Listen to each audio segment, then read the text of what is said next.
Jadi kalau kita bandingkan, lagi-lagi Bapak sekalian, ini survei sebelum debat capres ketiga. Jadi kalau kita bandingkan, dibanding survei tatap muka bulan lalu, terjadi stagnasi buat elektabilitas paslon 02. Ya, perolehannya sekitar 45,8%, artinya stagnan.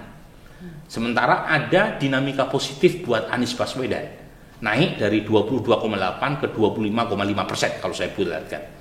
Sementara tren negatif buat paslon 03 masih berlanjut. Lembaga Survei Indikator Politik Indonesia merilis hasil jajak pendapat terbarunya pada Kamis 18 Januari. Survei tersebut digelar pada 30 Desember 2023 sampai 6 Januari 2024. Indikator Politik Indonesia melibatkan 4.560 responden dengan margin of error sekitar 2% pada tingkat kepercayaan 95%. Dalam survei indikator, Prabowo Gibran unggul signifikan dengan elektabilitas 45,79%.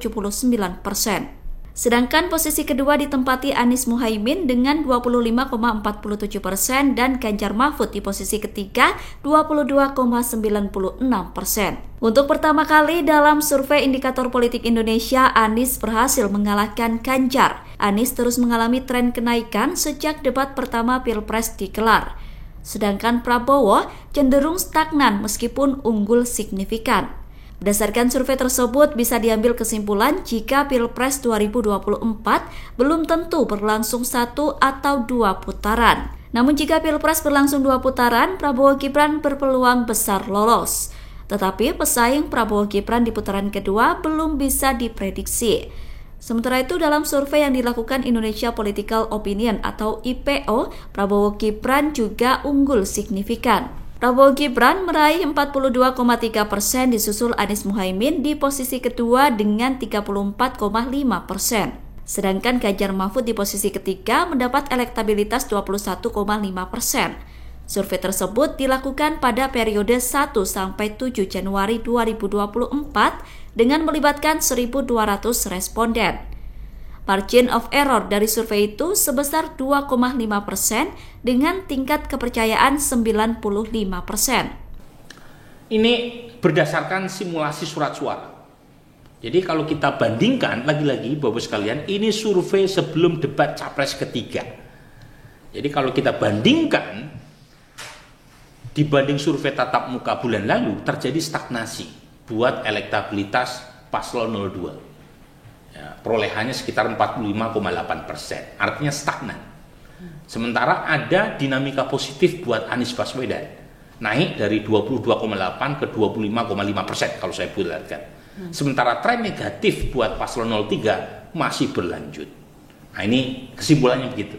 Nah, pertanyaannya, apakah stagnasi buat paslon 02 ini berlanjut sampai bulan depan? Kalau iya, berarti kemungkinan 2 putaran terbuka.